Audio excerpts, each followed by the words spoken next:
Irmãos, estar aqui na frente, falar do que nós vamos falar hoje, pode parecer simples, mas nem sempre é assim. Nós vamos falar sobre Jesus. Com que autoridade, ou como nós vamos nos deparar com esse tema? Falar de Jesus, se a nossa vida não é tão boa ou tão perfeita assim. Então, nós temos um grande desafio. Eu queria convidar vocês a que nós inclinássemos nosso rosto para falarmos com Deus. Querido Deus que estás no céu, estamos imensamente agradecidos, Senhor, porque o Senhor nos dá a liberdade de estar aqui nesta manhã. O Senhor nos permitiu nós fazer uma bela de uma escolha, vir até aqui, louvar e bendizer teu santo nome. Senhor, nesta manhã nós estamos aqui para receber conhecimento da tua palavra, estamos aqui para receber, Senhor, inspiração de ti, para que nós possamos gradativamente ir mudando a nossa vida para ser mais semelhante a ti.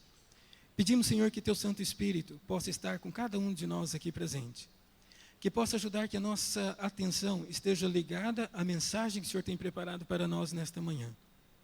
Peço uma bênção especial sobre todos aqueles nossos irmãos que vão participar desta lição, compartilhando sua opinião, o que eles entenderam dessa lição, para que, através da opinião deles, a nossa fé seja fortalecida.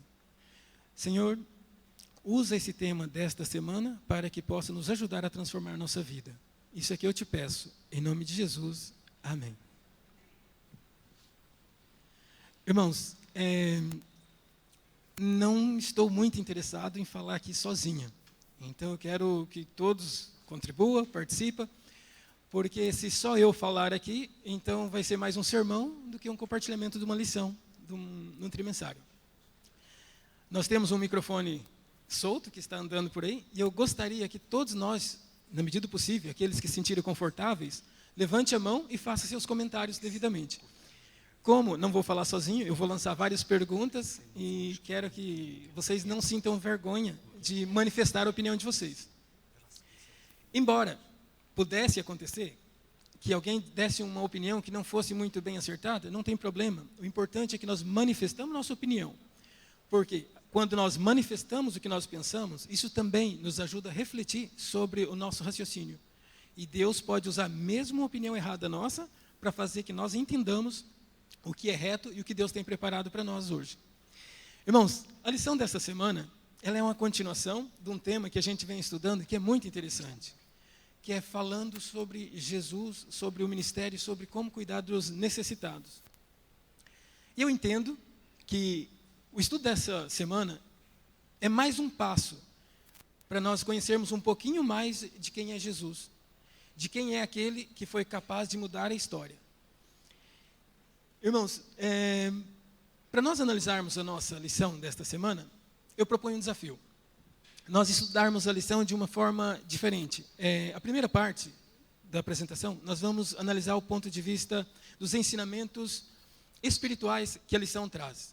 Quais são os conhecimentos que a lição nos traz espiritualmente? E a outra parte, gostaria que nós focássemos nossa atenção no lado prático. Porque se nós concentrarmos apenas no conhecimento espiritual que a lição nos traz, pode ser que nos falte prática. E é interessante que nós, através do que nós aprendemos da lição, nós possamos traduzir em atitudes práticas na nossa vida cotidiana, para cada um de nós. Irmãos, o tema da lição, falando sobre os necessitados, por que será que o autor escolheu o título Jesus e os necessitados? Vocês acham que faz algum sentido Jesus e necessitado? Existe alguma relação entre Jesus e os oprimidos, Jesus e as pessoas que precisavam de ajuda? Tem alguma relação? Por que o autor fez a escolha desse título? Irmãos, se nós vamos responder essa pergunta, vamos analisar um pouquinho quem era Jesus. Jesus foi quem? Foi uma pessoa que veio na terra para poder atender os necessitados. Foi isso que ele fez, não foi? Correto. Mas para nós entendermos Jesus que atendia os necessitados, nós temos que voltar um pouquinho mais atrás. Jesus que veio atender os necessitados. Para que as pessoas pudessem aceitar esse Jesus, eles deveriam reconhecer que existia alguma coerência entre o que existia antes dele ter nascido. Então, quando nós retomamos no início da história, do que a Bíblia conta, dos relatos, desde o Jardim do Éden, Deus tinha um plano para a raça humana, que era restaurar do pecado. Peraí, Então, retomamos a outro tempo anterior. Ou seja, quando Deus criou o mundo, Deus já tinha um plano de ter uma salvação, redenção para a raça humana que corria o risco de cair. Irmão, temos uma opinião lá no fundo. Então, assim, percebemos que Deus, através de Jesus Cristo, ele fez um trabalho para poder restaurar a raça humana. E esse trabalho existiu durante muitos tempos. Desde o início, Jesus preparou o caminho para a chegada de... Desde o início, Deus preparou o caminho para a chegada de Jesus. Valcir, é o seguinte, tudo tem a ver, Jesus, com os seres humanos, porque Jesus veio a esta terra para para curar os enfermos e para lhes dar também, anunciar de quem ele era, né? Para dar a sua fé. Ora bem, isto faz desde o princípio da criação, isto faz parte da profecia. Muito bem. Está tudo interligado uma coisa com a outra. Por isso tem tudo a ver uma coisa. Porque Satão não havia, justificação para Jesus ter vindo cá. A finalidade do Jesus vir cá, principalmente, foi para curar os enfermos e salvar as pessoas pecadoras. Muito bem, é isso mesmo. Então, irmãos, Jesus veio para poder atender as necessidades das pessoas. Então, quem era Jesus no contexto histórico? Jesus, Salvador. Mas para que o povo pudesse aceitar que Jesus era o Salvador, tinha algumas características específicas que fazem com que pudéssemos identificar ele como Salvador. Irmãos, o povo de Israel, quando ele estava no Egito, eles estavam ansiosos por um libertador. Porque a promessa foi de que sempre haveria um libertador. Sempre haveria alguém que viria para salvar eles da opressão. E o povo de Israel, quando estava como escravo no Egito, eles esperavam esse libertador. Quando eles ouviram falar que Moisés estava vindo para libertar eles, muitos deles imaginaram que esse seria o Salvador. E eles puseram muita esperança em Moisés. Olha, Moisés está vindo, ele é o libertador que nós esperamos. Irmãos, percebe que a mensagem de salvação, a mensagem de misericórdia de Deus para com o ser humano, ela não nasce apenas da nossa necessidade, mas ela nasce lá no coração de Deus, preocupado com as nossas necessidades. Irmãos, sabendo que Jesus, quando veio a essa terra, ele conseguiu mostrar uma coisa diferente de que o mundo estava esperando ver. Jesus veio proclamar um reino. Na nossa concepção de um reino, como é um reino? Geralmente um rei com autoridade, que tem um exército a seu dispor, que pode usar da força, da espada, que tem um território. Irmão, mas Jesus promoveu um reino ao inverso, um reino invertido. O reino que Jesus veio proclamar era um reino diferente do que as pessoas estavam acostumadas a entender como reino. Embora muitos esperavam ver Jesus como reino, como um rei popular. Mas o que Jesus propôs foi um reino invertido. Vocês imaginam uma casa construída ao contrário. Para nós fazermos uma casa, como nós fazemos? Geralmente se faz primeiro o alicerce, levanta as paredes e depois a cobertura. Vamos inverter o papel.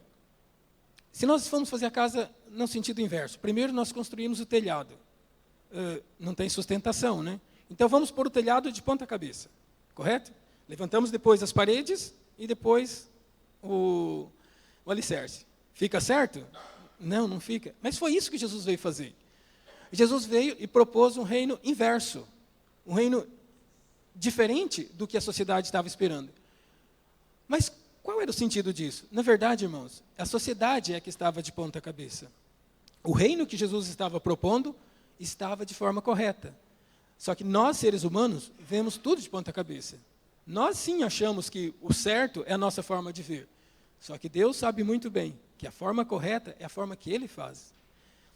Irmãos, na lição de domingo, fala sobre o canto de Maria.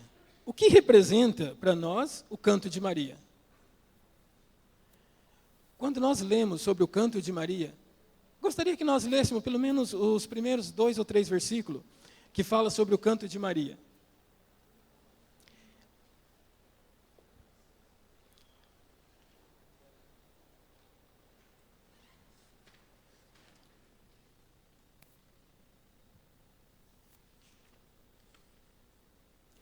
Vamos ler Lucas 1, versículo 46. Lucas 1, versículo 46 e o 47. Alguém pode ler para a gente? Lucas 1, 46. Só um minutinho, irmã. Só um minutinho. O microfone.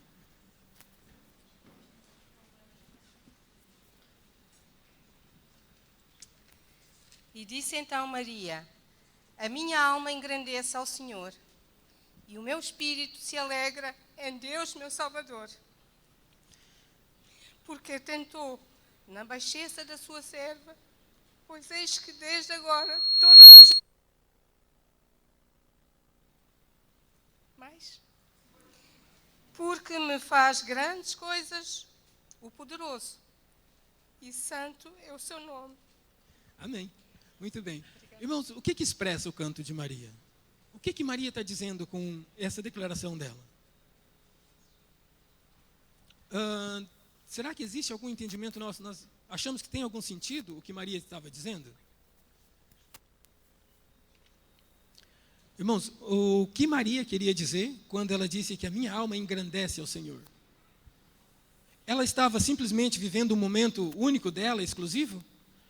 Ou ela estava entendendo que realmente o papel dela fazia diferença no contexto histórico em que o mundo estava passando? Maria entendeu a missão que Deus tinha dado para ela? Maria, ela conseguiu expressar a missão que coube na mão dela e ela conseguiu levar a cabo tudo aquilo que Deus tinha designado para ela? Irmãos, quem foi Maria? Aonde estava Maria quando Jesus estava na cruz, foi crucificado? Aonde as mulheres hoje aqui como mães, será que se sentiria mais confortável de estar se tivesse o filho de pendurado em uma cruz? Irmãos, Maria viveu de acordo com a missão que Deus tinha proposto para ela. Maria, se é que ela tenha falhado, ela não falhou na missão que Deus pediu para ela. Do começo ao fim, ela obedeceu e seguiu tudo aquilo que Deus tinha proposto. Ela preparou o Messias. Ela deu a educação que Deus tinha pedido para que ela desse. Então, irmãos, Maria, ela cumpriu realmente a missão estabelecida para ela. E em Maria, sim, pode dizer. Já agora também, apenas o contexto social. Quando isto tudo sucedeu, imaginemos um pouco o que seria uma mulher não casada, engravidar. Naquele tempo, poderia ser ré de morte, poderia ser apedrejada. Portanto, não só apenas o contexto pessoal, como o social, era completamente diferente daquele que nós vivemos hoje, e vemos um pouco qual foi, digamos, a grandeza do agradecimento que esta mulher faz de uma missão aparentemente impossível no contexto apenas social. O complemento que o irmão Filipe está a dizer, nós muitas vezes nas nossas orações somos mais pródigos em dizer as nossas desgraças, em dizer ao nosso Deus as nossas necessidades, e Maria no seu cântico de louvor engrandece ao Senhor e louva ao Senhor, porque ela se sente uma privilegiada, ela não vai buscar o desfavorecimento social, ela não vai buscar, se calhar, até o seu casamento que estava em causa, porque já estava, mas ela vai engrandecer ao Senhor, porque vê ali que realmente Deus a escolheu. E depois ela louva, porque ela sabe qual é a sua missão. E é extraordinário que nós não temos muitos relatos, mas temos pinceladas de alguns diálogos de Jesus com Maria, mas Maria até ao fim cumpriu realmente a missão que estava proposta.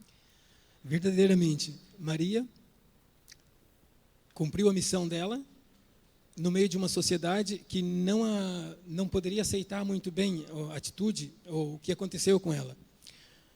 E ela não olhou pelos problemas, que nem a irmã Sônia estava dizendo. Ela não olhou pelas dificuldades ou pela opressão que a sociedade podia impor sobre ela. Ela poderia ser apedrejada pela atitude dela.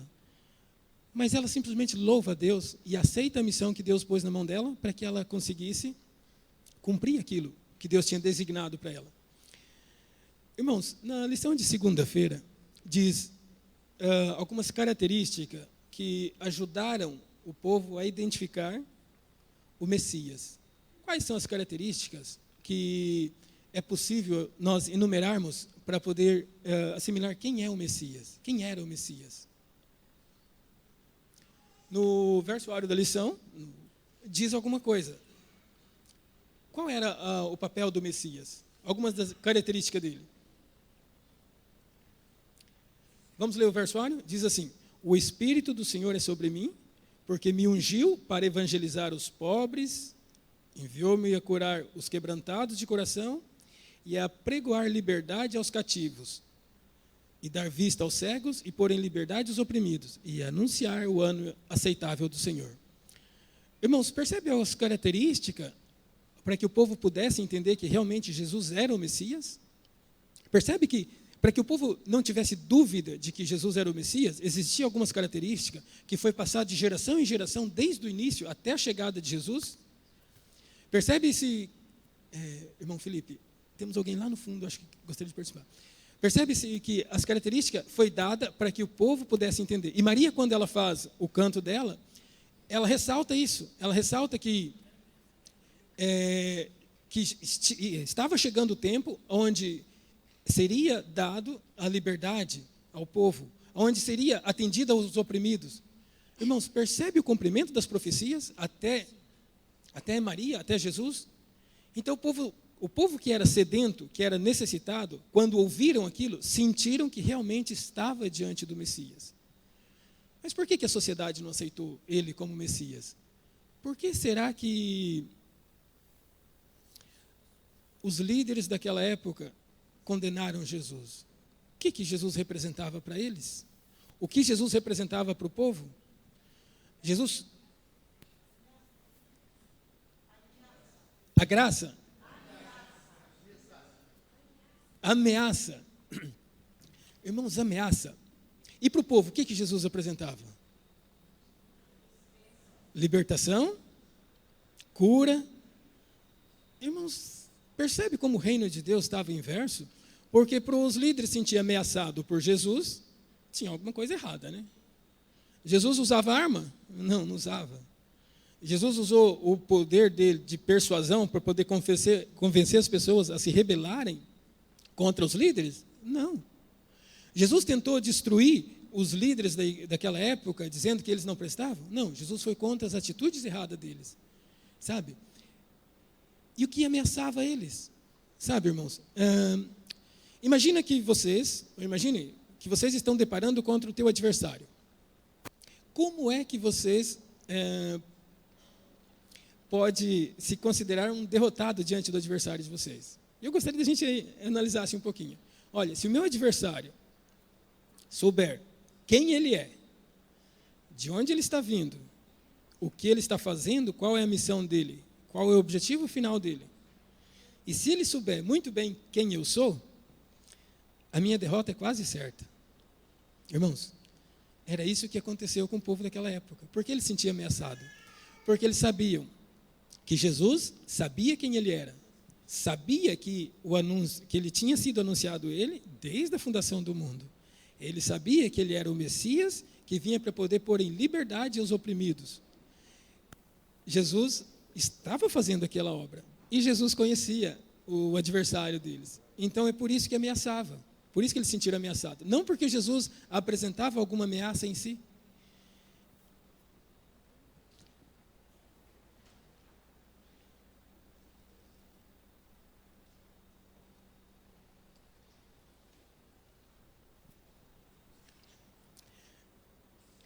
Na lição de terça-feira, nos diz um pouquinho sobre quais foram os objetivos de Jesus. Qual vocês entendem que foi o objetivo de Jesus em curar? Por que Jesus curava? Quero ouvir a opinião de vocês. Por que vocês acham que Jesus promovia cura física? Lá atrás?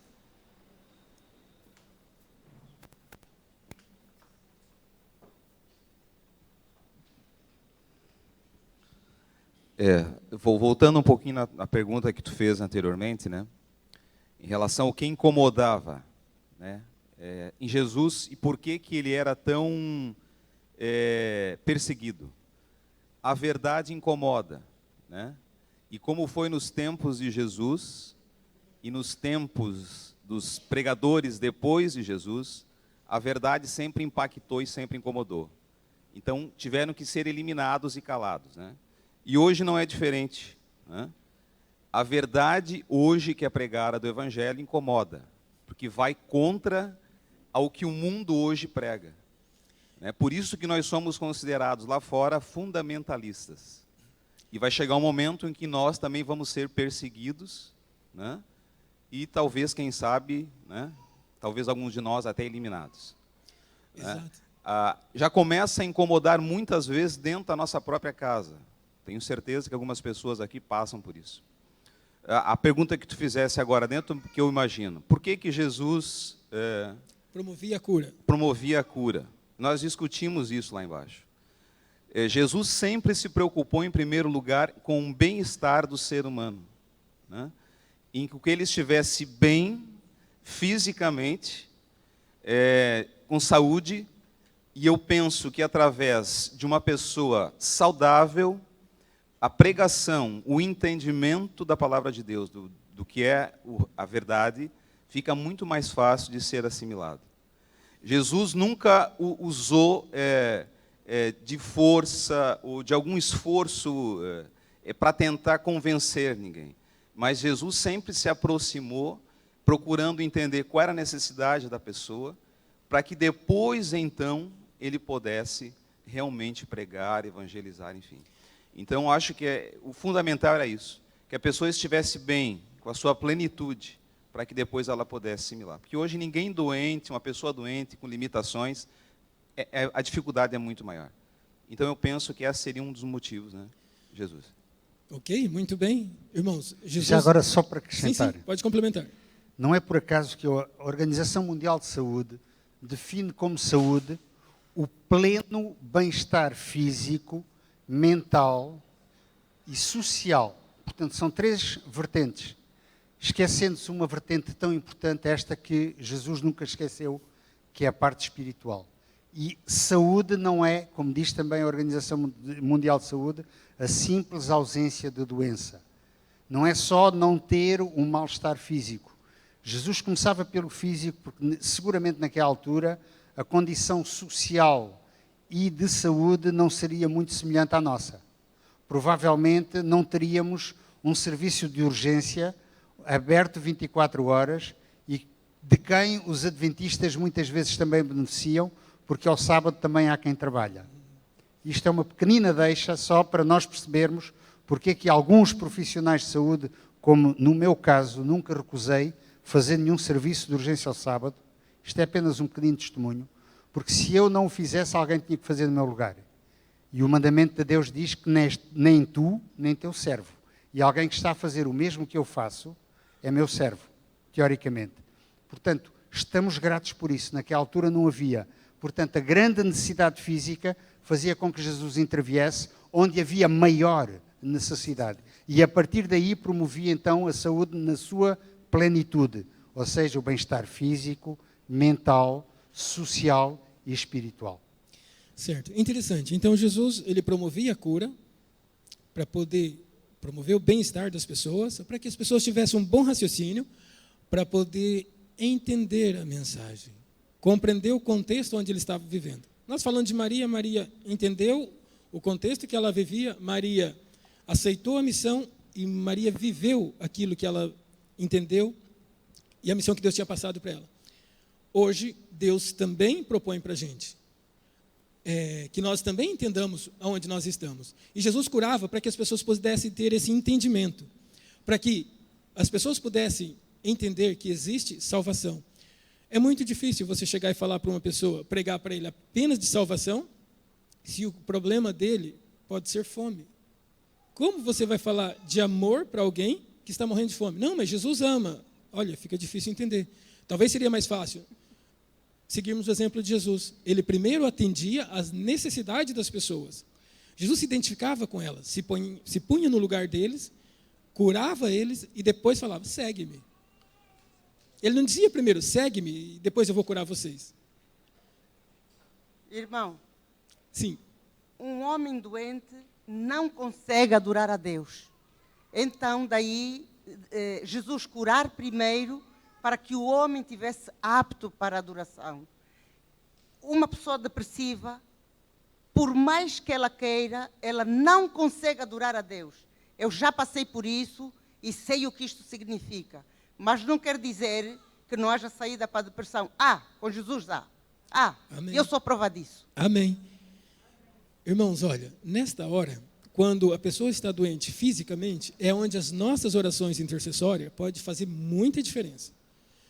E muitas vezes não é só oração, irmãos. Muitas vezes nós achamos que se a gente orar, o enfermo vai ser curado.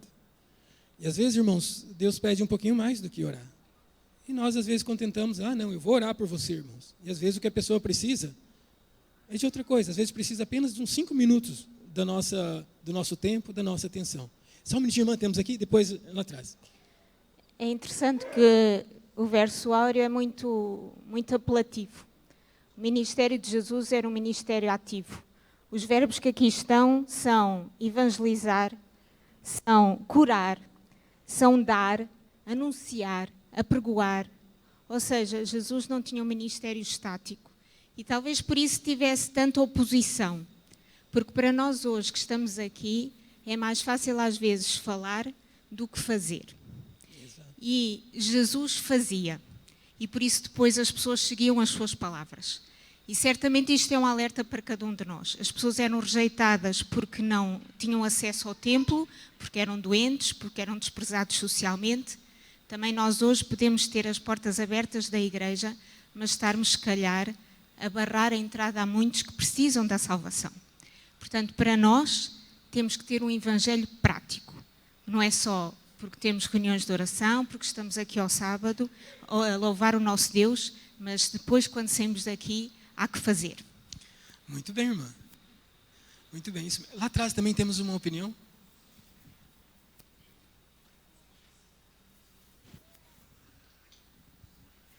Basicamente, foi o que a irmã falou, eu ia complementar.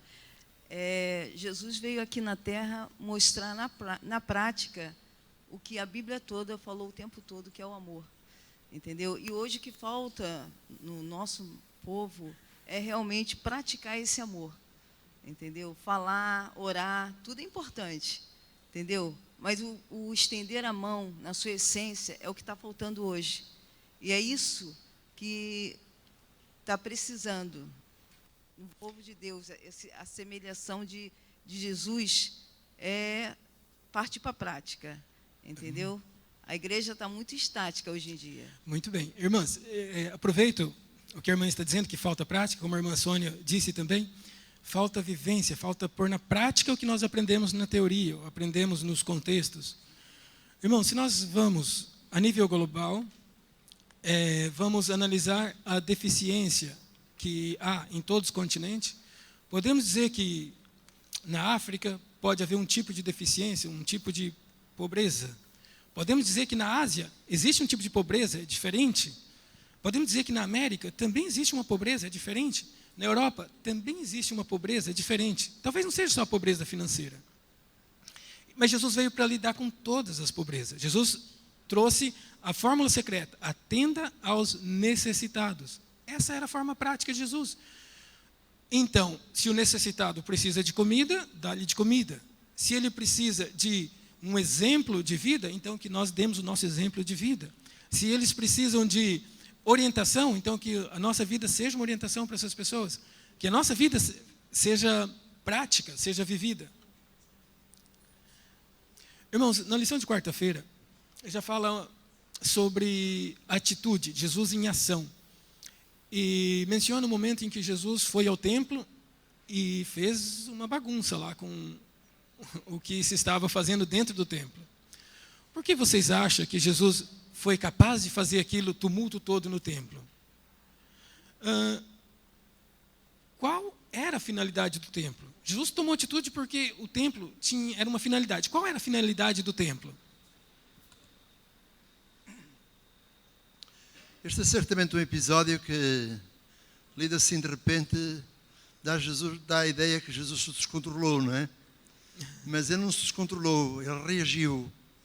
e reagiu por 2 vezes. Ele foi ao templo por 2 vezes, uma no começo do seu ministério e outra no final. E repreendeu da primeira vez, e quando foi da segunda, as coisas estavam igual. E temos que compreender, vamos nós agora imaginar, estávamos aqui dentro da igreja, e que havia aqui animais, como havia lá. Imagina aqui o templo, a nossa igreja. Havia bois, havia pássaros, havia toda a enfim. E agora, havia ainda os cambistas, os que vendiam, os que protestavam, os que procuravam tirar proveito, não apenas da venda, mas por isso Jesus chamou que eles eram ladrões, né? Quase salteadores. O que é certo é que a determinado momento a tal autoridade do Senhor Jesus veio ao de cima. E é o Espírito de Profecia no livro da história de Jesus, diz uma coisa assim levezinha, mas que diz que assim que Jesus falou, fez-se um silêncio ensurdecedor nos homens e nos animais. É um detalhe que a gente passa assim de coisa e não se apercebe. Mas qualquer coisa, não é? Foi sentido ali, e Jesus tinha essa capacidade. Quando ele falava com autoridade. Em tempos até o mar lhe obedecia, não é de estranhar que os animais lhe tenham obedecido também.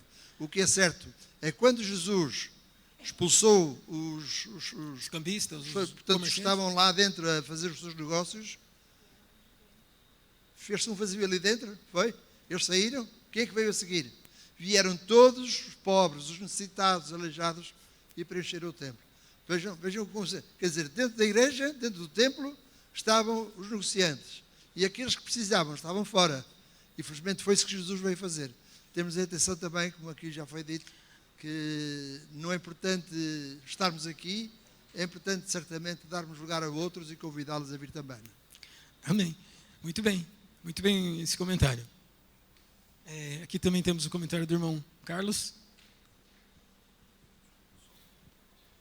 Valdecir, nós, seres humanos, pobrezinhos como nós somos, de facto, nós temos a tendência de pensar que Jesus estava acima de certas atitudes na vida e ficamos um pouco, penso eu, ficamos um pouco escandalizados ao pensar, bom, mas Jesus ficou indignado, mas ele não devia ter ficado indignado, ele está acima disso tudo. Certo? E eu pergunto, mas porquê que Jesus ficou indignado? Sim, Jesus não deveria ter ficado indignado. Bem, a Sagrada Escritura dá uma resposta interessante quando Jesus falou. Jesus disse, a minha casa será chamada casa de oração. E vocês fizeram dela o quê? Covil de salteadores. Eu acho que aqui está a resposta dada. Jesus era divino, mas ele trabalhou aqui nesta terra como um ser humano. Os seres humanos têm todo o direito de se indignarem em face do mal. E Jesus também fez isso. Jesus, ele repreendeu, o pastor também gostaria de comentar. Irmão, Jesus repreendeu aquelas pessoas que estavam fazendo uma atitude que era errada. Por que as pessoas não se revoltaram contra Jesus naquela hora? Porque realmente eles estavam fazendo algo errado. Já perceberam que quando as pessoas estão tendo uma atitude errada, eles estão susceptíveis, eles mesmos sabem que qualquer hora pode ser repreendido? E o povo que estava fazendo o que era errado, eles perceberam e se calaram, porque sabia que não estava fazendo o que era certo. Só para dizer que muitas vezes nós compreendemos mal quando a Bíblia fala da ira de Deus. E quando falamos da ira de Deus, pensamos sempre num ser zangado, alterado, mas a ira de Deus é a sua reação ao mal. A santidade de Deus não permite, portanto, que haja pecado à sua volta, que haja maldade. Se nós tivermos, sei lá, por exemplo, um prego grosso em brasa, e metemos-lo debaixo de uma torneira com água, e deixamos cair apenas umas gotinhas, o que acontece ali? ali um crepitar. Portanto, diríamos que a ira de Deus não é um Deus zangado, é a sua reação como ser santo na presença do mal. Amém. Obrigado pelo comentário. Realmente, irmãos, assim, é difícil para nós entendermos, no nosso raciocínio lógico, para nós compreendermos o que é Deus zangado, porque nós automaticamente damos a nossa interpretação do que é estar zangado. Para nós, quando a gente se zanga, quase todos nós passamos do nosso limite, nós ultrapassamos o limite do que poderia ser útil para a repreensão, para a correção, ao ponto de a gente, às vezes, cometer até alguns abusos. E é por isso que, às vezes, nós temos dificuldade em entender quando Jesus se zangou com aquilo. Irmã, tem um comentário? Eu não conheço a língua de vocês, talvez eu possa falar palavras que vocês me desculpem. Mas Jesus era o templo. Tudo que estava ali, que existia ali, representava exatamente o plano que foi feito para a salvação da humanidade. Então, Jesus não se irou com nenhuma das pessoas que estavam ali. Ele irou pela maneira que eles estavam conduzindo um plano que foi dado a eles, uma responsabilidade que eles não estavam exercendo. Então, Jesus não se irou em momento algum com nada mais daquilo que eles deveriam estar fazendo, sabiam que estavam errados e não estavam cumprindo. Então, Jesus estava lhe mostrando publicamente quem ele era e o que ele sofreria, e que tudo aquilo ali, aqueles animais mortos que morreriam, a quem representaria ele mesmo. Muito bem. Obrigado, irmã. Olha, sim.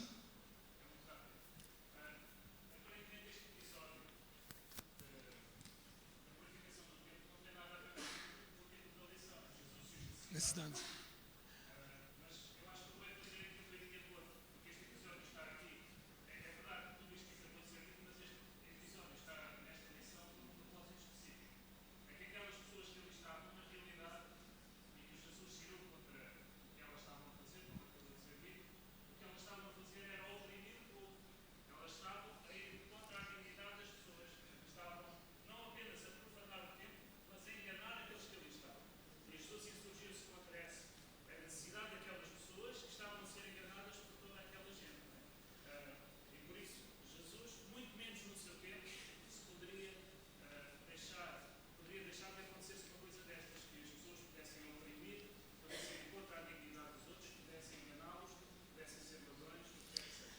Obrigado, irmão, por esse comentário. Ou seja, que ali nós vemos mais um Jesus, como o comentário que o irmão disse, mais um Jesus preocupado com a necessidade do povo que não estava sendo atendido. O templo tinha um objetivo. O templo era para poder permitir com que as pessoas se voltassem para Deus, tivessem comunhão com Deus, mas não era o que estava acontecendo. Então, por isso, Jesus se indignou, porque Jesus veio para atender justamente os necessitados. Irmãos, o que diz Provérbios 14, 31? Gostaria que nós lêssemos Provérbios 14, 31.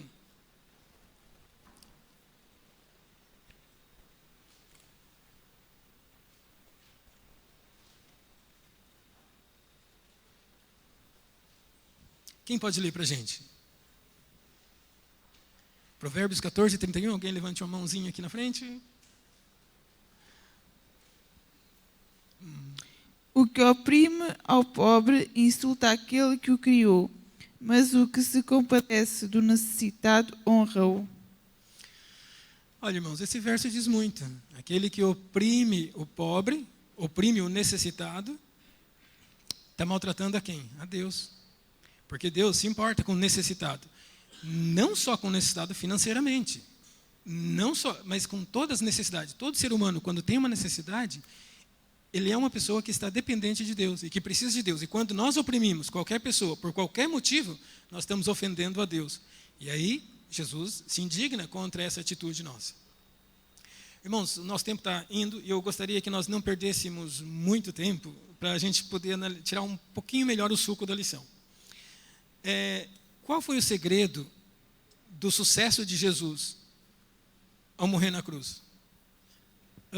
Um rei morto é um rei derrotado, humanamente falando. Mas nós estamos falando de um reino invertido. Um rei morto foi um rei vitorioso, mas morreu na cruz. Percebe? Mas qual era o segredo do sucesso dele? Irmãos, o segredo do sucesso dele está na nossa vida hoje. Está em nós podermos saber e contar que nós não estamos sozinhos na luta contra o mal. que nós não somos únicos e que não é nós que temos que vencer o mal, mas que Jesus já venceu por nós. Irmãos, Jesus, ele toma as nossas lutas, as nossas necessidades, as nossas faltas, para poder nos dar força, para nos permitir que nós consigamos ver esperança. Porque se Jesus não interferisse, nós não tínhamos esperança. Irmão, eu queria dizer o seguinte, é que Jesus disse que quando fosse levantado, a todos a mim atrairei. Ou seja, todos somos atraídos a Ele. É como um ínamo que atrai os metais, não as partes que é ferro, atrai a Ele. Assim Jesus, com o seu sacrifício, atrai-nos todos a Ele. Amém. Muito bem. Então, Jesus, através da derrota dele, ele atraiu as pessoas. É isso. Jesus, quem estava procurando um Messias, encontrou o Messias. Não tenhamos dúvida disso. Todas as pessoas necessitadas, oprimidas, que estavam esperando o Messias, que vinha para poder trazer libertação, encontrou. Mas todos aqueles que estavam procurando um rei, salvador, que governasse com mão de ferro, que expulsasse os romanos, não encontrou. Encontrou um derrotado. Encontrou um ser humilhado numa cruz. Percebe, irmãos?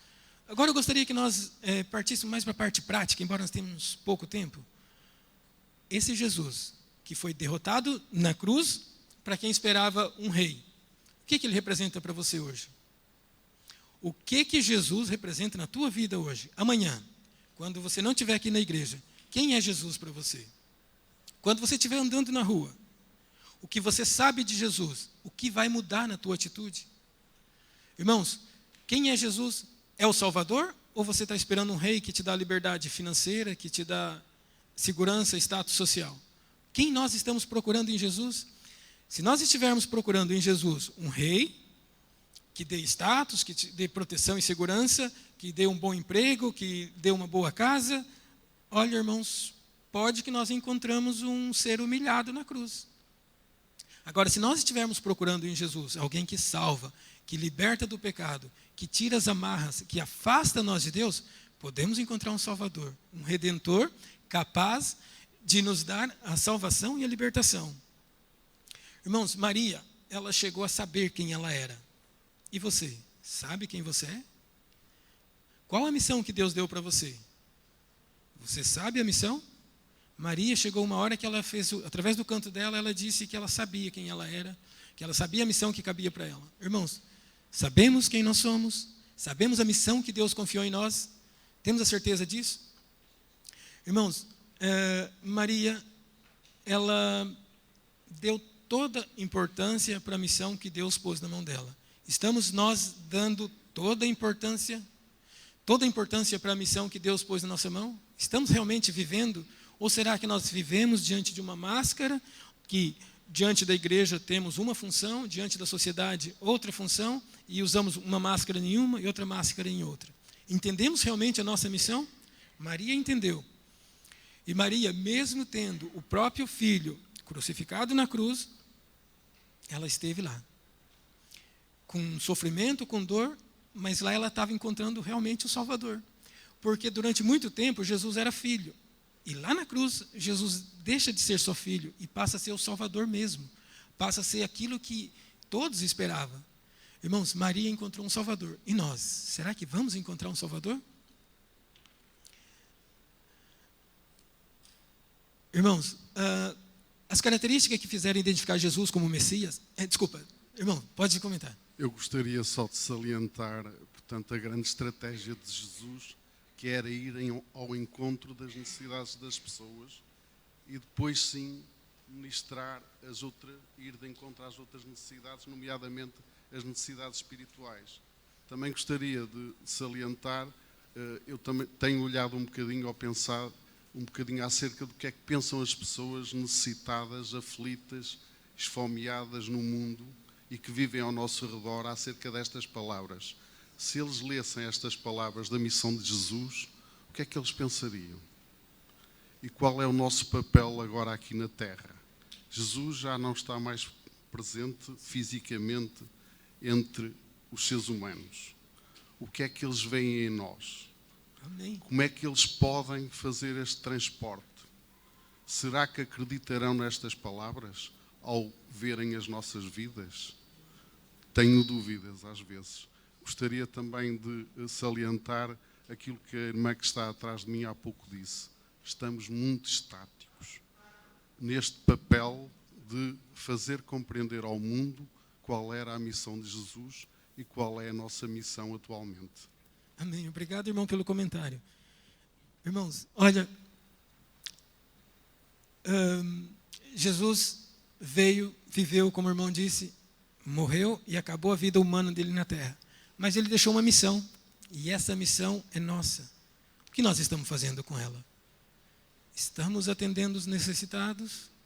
Estamos conseguindo levar a mensagem que Jesus deixou? Estamos conseguindo levar ela como Jesus pediu?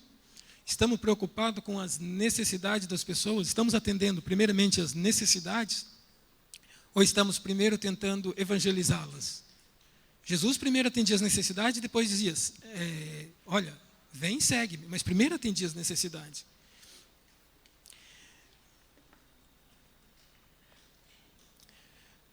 Irmãos, atender a necessidade das pessoas, podemos atender de várias formas. Uma delas poderia ser até doar parte do nosso dinheiro, talvez estaria atendendo uma parte da necessidade, mas não é sempre isso que Deus pede. Sabe, se nós oferecermos a algumas pessoas companhia, nós estamos fazendo o que Jesus nos pediu. Há muitas pessoas hoje que se encontram solitárias, embora tenha muita gente em volta. E às vezes Deus pede que nós demos apenas algum tempinho da nossa vida para poder ajudar essas pessoas. Irmão, se nós pararmos para ouvir um coração aflito, nós estamos fazendo o que Deus pediu que nós fizéssemos. Estamos levando a mensagem que Jesus pediu e nós não estamos atrapalhando. Irmão, se nós demonstrarmos nosso real interesse pelas pessoas necessitadas, se nós demonstrarmos que nós nos importamos com ele, nós estamos fazendo parte do que Jesus pediu que nós fizéssemos.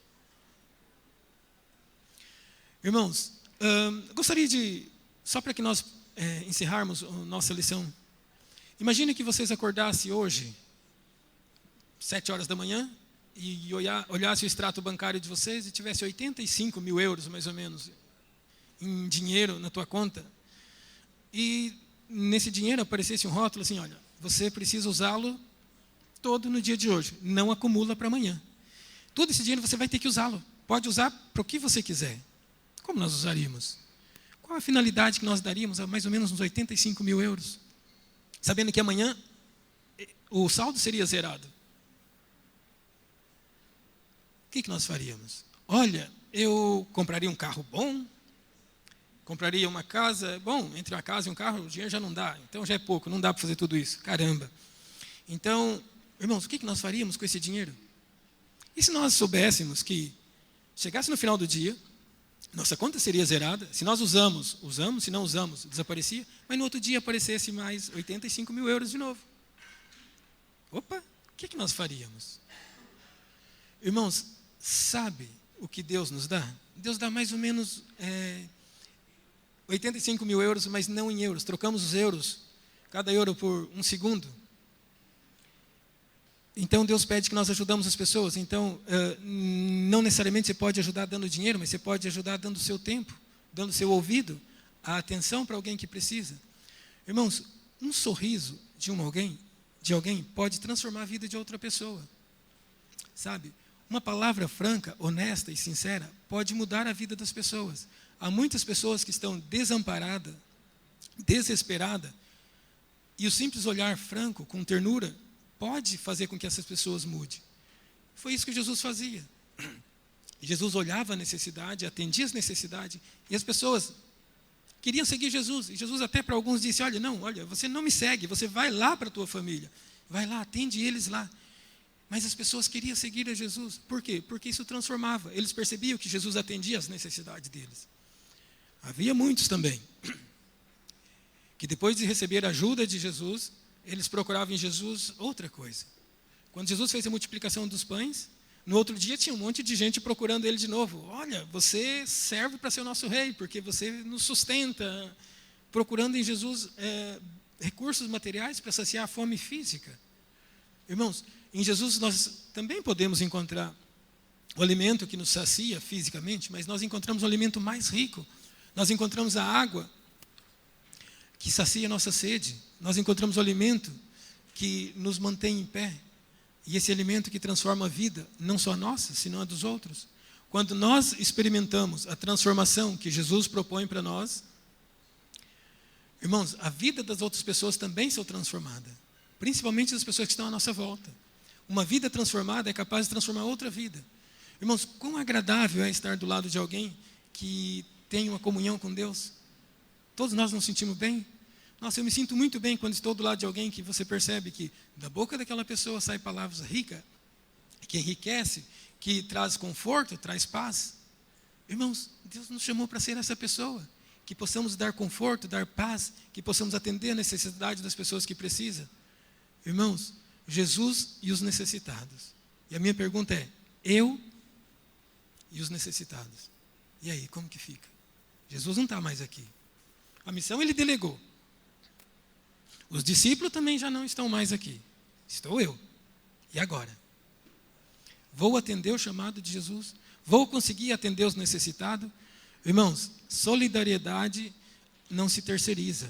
Você não pode recomendar. Não vão achar... Irmãos, eu admiro o trabalho da ADRA, mas não acha que a ADRA vai fazer por vocês o que Deus pediu para vocês. A ADRA faz o papel dela. Nós, ao contribuirmos com a ADRA, nós contribuímos para que o trabalho seja feito. Mas isso não substitui a nossa responsabilidade de atenção com relação aos necessitados, que Jesus falou. Irmãos, que Deus possa nos dar riqueza de sabedoria, de entendimento, para que, através dos nossos atos, nossas atitudes, nós possamos levar a cabo a missão que Jesus deixou, e que Jesus nos encarregou, e que assim nós possamos ter a nossa vida transformada e a vida dos outros também. Irmãos, esse é meu desejo a mim e a todos. Amém.